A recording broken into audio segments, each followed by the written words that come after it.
Welcome to my adventurous channel.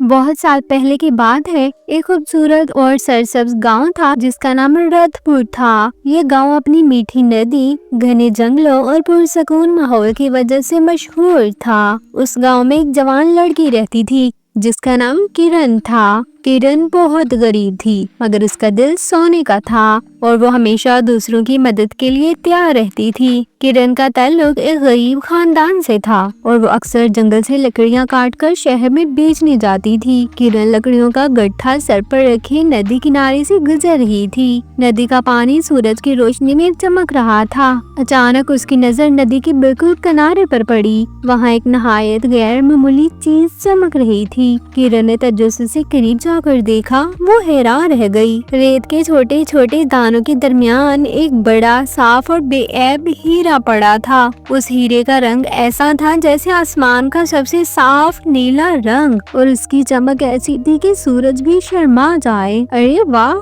ये तो बहुत खूबसूरत है, किरण के मुंह से निकला। उसने लकड़ियों का गट्ठा एक तरफ रखा और कांपते हाथों से उस नीलम हीरा को उठा लिया। हीरा हाथ में आते ही किरण का चेहरा खुशी से दमक उठा। ये एक ऐसा खजाना था जो उसके और उसके खानदान के सारे दुख दूर कर सकता था। किरण अभी हीरे की चमक में खोई हुई थी कि उसे पानी के अंदर से एक मध्यम सी आवाज सुनाई दी। वो आवाज ऐसी थी जैसे कोई बहुत कमजोर और परेशान हो।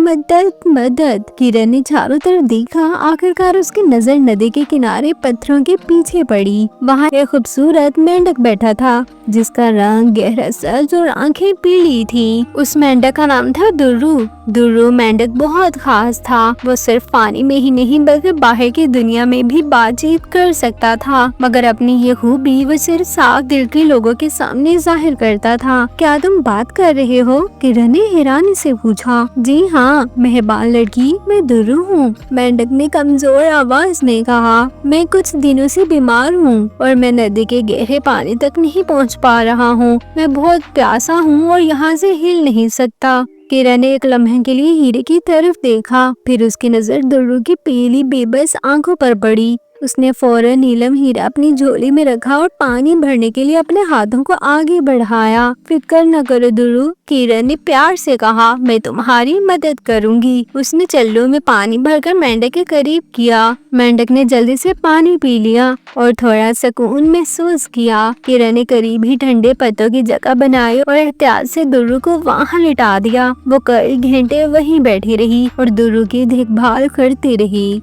उसे ताज़ा पानी देती रही और उसे सूरज की तेज धूप से बचाती रही। उसने ये तक नहीं सोचा कि हीरा बेचकर कितनी अमीर हो सकती है। उसके बजाय उसने एक बीमार जानवर की खिदमत को ज्यादा अहमियत दी। शाम हो चुकी थी और किरण को घर जाना था। शुक्रिया किरण, दुर्रू ने अपनी आवाज में ताकत महसूस करते हुए कहा। तुम एक नेक दिल इंसान हो। तुमने इस हीरे की चमक को अपने लालच से ज्यादा नहीं समझा बल्कि एक बीमार मेंढक को ज्यादा अहमियत दी। दुर्रू कुछ देर खामोश रहा और फिर उसने कहा, मैं इस एहसान का बदला जरूर चुकाऊंगा। कोई जरूरत नहीं दुर्रू, ये मेरा फर्ज था, किरण ने मुस्कुरा कर कहा। लेकिन दुर्रू ने अपना सर हिलाया। नहीं, ये जरूरी है। ये हीरा जादुई है। ये किसी नेक दिल इंसान के हाथ में आकर सिर्फ दौलत नहीं बल्कि एक बड़ा तोहफा दे सकता है। फिर दुर्रू ने गहरे पानी में छलांग लगाई और कुछ देर बाद वो एक पत्थर का टुकड़ा लेकर वापस आया। ये खास पत्थर था जो सिर्फ नदी के सबसे अंदरूनी हिस्से में पाया जाता था। किरण, ये पत्थर उस हीरे के साथ मिलाकर अपने पास रखो,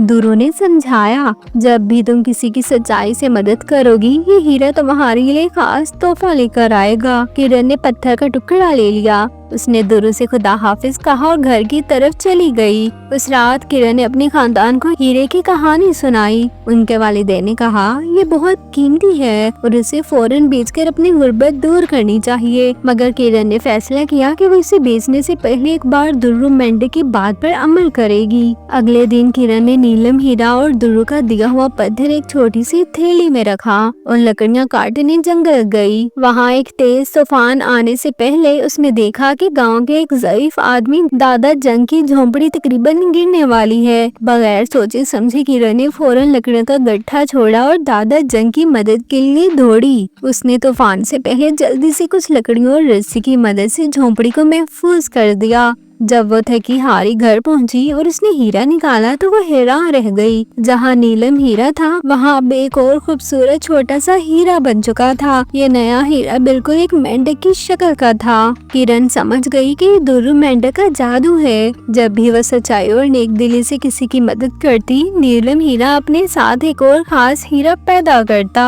जो उसकी नेकी का इनाम होता। वक्त गुजरता गया और किरण सिर्फ नेक काम करती रही। वो गरीबों को खाना देती, बूढ़ों की खिदमत करती और परेशान हाल लोगों के काम आती। हर नेक काम के बाद नीलम हीरा एक नया मुनफिर शक्ल का चमकदार हीरा पैदा करता। कुछ अरसे बाद किरण के पास उन हीरों का एक छोटा सा खजाना जमा हो गया था। हर हीरा उसके एक नेकी की कहानी सुनाता था। उन हीरों में सबसे खास और सबसे खूबसूरत एक मेंढक के साइज का बड़ा हीरा था जो बिल्कुल दुर्रू मेंढक जैसा लगता था। गांव वालों ने उसे हीरो वाली मेंढक लड़की कहना शुरू कर दिया क्योंकि उसकी दौलत का राज मेंढक और उसकी नेकियां थी। किरण ने उन हीरों को बेचकर सिर्फ अपना नहीं बल्कि पूरे रतपुर गांव का भला किया। उसने एक छोटा सा स्कूल और गरीबों के लिए एक पनाहगाह बनाई। इस कहानी का ये नतीजा है कि असल दौलत हीरो की चमक में नहीं बल्कि दिल की नेकी और खलूस में छुपी होती है। जब हम दूसरों के लिए अच्छा करते हैं तो हमें जिंदगी में किसी न किसी तरह अच्छा बदला जरूर मिलता है, चाहे वो एक कीमती हीरा हो या एक मेहरबान मेंढक की दुआ।